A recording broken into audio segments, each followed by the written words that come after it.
Hello student, Sonu academy पर आप सबका स्वागत है। तो चलिए आज हम संस्कृत की क्लास में माहेश्वर सूत्रों को पढ़ते हैं। माहेश्वर सूत्र 14 होते हैं। तो चलिए ये 14 सूत्र कौन कौन से होते हैं इनको हम देख लेते हैं। फर्स्ट है अ ई ऊण रील रक ए ऊण ए उच्च हय वरट लन न न ढ न न म जब न गढ़ दश जब गढ़ दश ख फ छ ठ थ छ ट तव कपय श श सर हल। ओके, आप इसको 3-4 बार रेगुलर ट्राई करेंगे तो आपको आराम से ये लर्न हो जाएंगे। ये थोड़े हार्ड है लेकिन आप इसको एक सटीक तरीके से याद करेंगे कि इस लाइन में ये आएगा, इस लाइन में ये आएगा ना, ऐसे माइंड में फिट करोगे तो आपको बहुत ही इजी लगेगा। तो चलिए मैं आपको बताती हूँ एक इजी तरीका जिससे आप इसको याद रख सकते हैं।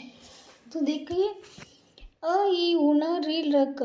पहले तो मैं आपको बता दूँ कि इसमें जो ये लास्ट वाला जो होता है ना, जैसे इसमें ये वाले शब्द आपको याद नहीं करने हैं। याद नहीं करने मतलब कुछ भी लिखा जाएगा ना तो ये वाले अक्षर आपके नहीं गिने जाएंगे। इसमें लास्ट वाला जो हलंत वाला होता है ना, ये कभी भी नहीं गिना जाता। ठीक है, तो चलिए अपन देखते हैं। फर्स्ट है अपना अ ई ऊण रील र क ए ऊण ए ओ च। ठीक है, तो आपको दिख रहा होगा कि फर्स्ट में हमको क्या करना है, अचवन। ये देखिए, देखो जो कहाँ से चालू होते हैं, अ से तो चालू हो रहे हैं, खत्म कहाँ हो रहे हैं, च पे। जब एग्जाम में पूछा जाए कि अच वर्ण लिखिए तो अच वर्ण में आपको क्या लिखना है, अ ई उ री रे ए ओ आई और औ, ना कि ये लास्ट वाले हलंत वाले लिखे जाएंगे। सिर्फ आपको अ से चालू करना है और च से पहले पहले इसको ख़त्म करना है। तो अच वर्ण में हमारे ये 9 प्रकार के वर्ण आते हैं। देख लीजिए, गिन लीजिए इनको, 3 4 5 6 7 8 9 होते हैं ना अच वर्ण 9। तो देख लिए अच वर्ण हो गए 9। इसके बाद आता है हय वरट लर्ण। तो देखो यहाँ आपको क्या ध्यान रखना है कि यहाँ जो है ना, फिफ्थ लाइन में, फिफ्थ और सिक्स लाइन में, कौन सी लाइन में, फिफ्थ और सिक्स लाइन में हमको मिलने वाला है अंतस्थ। ओके, इसके अलावा आपको मिलेगा एक ह। ठीक है, आपको ये याद रखना है कि पहले आपको, चलिए मैं आगे लिख देती हूँ कि आपको ये यहाँ लिखना है एक तो ह और इसके आगे अपन को लिखना है अंतस्थ। हो गई फिफ्थ और सिक्स लाइन पूरी। तो चलिए 7-8 लाइन में, 7 लाइन में आपको याद रखना है पंचम वर्ण। कौन सा वर्ण, पंचम वर्ण। आप सब जानते हैं पंचम वर्ण क से लेके म तक के बीच के सारे पंचम वर्ण आपको लिखने हैं। देखो पहले आएगा सेकंड वर्ण का पंचम वर्ण, फिर आएगा फिफ्थ का, फिर आएगा फर्स्ट का, फिर आएगा फोर्थ का, थर्ड का सॉरी, फिर आएगा फोर्थ का और वापस लास्ट में आएगा फिफ्थ का। ओके, इसके बाद आपको याद करना 8 और 9 लाइन, 8 और 9 लाइन। तो देखिए ये अक्षर कौन सा है अपना, कौन सा है, फोर्थ। तो इसमें आएगा चतुर्थ वर्ण। कौन सा वर्ण आएगा, चतुर्थ वर्ण। चतुर्थ वर्ण झ भ न गढ़ ध, देखो है ना पांचों ये चतुर्थ वर्ण। तो 8 और 9 लाइन में आने वाले आपके चतुर्थ वर्ण। ओके, फिर देखिए, चलिए तो आगे देखिए 10th वाली लाइन। 10th वाली जो लाइन है, 10th नंबर में आएगी अपने कौन से वर्ण है, देखो ये ज तृतीय वर्ण है, ब भी तृतीय वर्ण है, ग भी, द और द, पांचों ही क्या है, तृतीय वर्ण है। ओके, इसके बाद देखिए 11th में, 11th लाइन के अंदर अपना देखो ये कौन सा है, द्वितीय। ये भी कौन सा है, द्वितीय। ये भी, ये भी, ये भी। ओके, यहाँ तक तो है अपने द्वितीय वर्ण। ठीक है, द्वितीय वर्ण। और उसके बाद है च ट ये क्या है, फर्स्ट। तो आपको द्वितीय 11th में जो है वहाँ आपको द्वितीय प्लस प्रथम वर्ण दोनों ही प्रकार के वर्ण मिलेंगे। 12th में देखो, 12th में आपको प्रथम वर्ण मिल रहा है।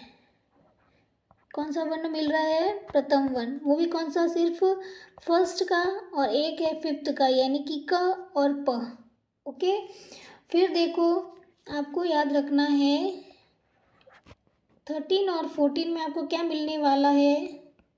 13 और 14 में आपको मिलने वाला है ऊष्म व्यंजन। कौन से व्यंजन, ऊष्म व्यंजन, श, श, स और ह, है ना। इजी, सिर्फ आपको यही माइंड में रखना है कि कौन सा वर्ण पहले आ रहा है, कौन सा वर्ण बाद में आ रहा है। तो ये माहेश्वर सूत्र बहुत ही हार्ड भी है और बहुत इजी भी है। इजी जब होंगे जब आप इसे लाइन से याद करने का प्रयास करेंगे। आपको इसी तरीके से याद करना है। इसके अलावा देखिए 1 से लेके 4 तक, है ना, 1 से लेके 4 तक हमें क्या मिलता है, अच, यानी कि स्वर है। ठीक है, फिर है 5th से लेके 14 तक है व्यंजन।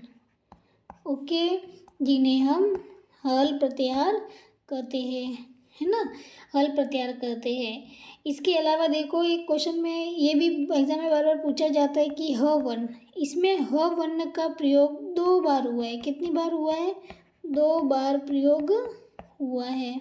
ठीक है, फिर इसमें एक और है जो एग्जाम में पूछते हैं कि अंत में जो ये वाला अणा है इसका भी 2 बार प्रयोग हुआ है। कितनी बार प्रयोग हुआ है, 2 बार। तो देखिए एक तो अपना है ना ये, एक है ये, है ना। फिर ह देखिए, एक ह है ये, एक ह है ये। ठीक है, तो आपको इन अक्षरों के बारे में, वर्णों के बारे में बहुत ही ध्यान रखना है। इसके अलावा देखिए कि हमने कहीं पढ़ा था शल प्रत्याहार, है ना, कि शल प्रत्याहार ऊष्म वर्ण जो होते हैं उनको शल प्रत्याहार कहा जाता है ना, ये देखा था हमने। तो शल प्रत्याहार देखो, जो मैंने क्या कहा था कि श तो यहाँ से तो चालू होंगे और ल पर जाकर खत्म होंगे। इसके अलावा इसको नहीं गिनना है, बाकी इसके बीच में जितने भी अक्षर है उनको गिनना है। तो अपना ऊष्म वर्ण में कौन कौन से शल प्रत्याहार है, श, श, स और ह। क्योंकि देखो र के नीचे हलंत है, तो मैंने बोला था लास्ट वाला जो है वो अपन को नहीं गिनना और इसको भी नहीं गिनना। ठीक है ना।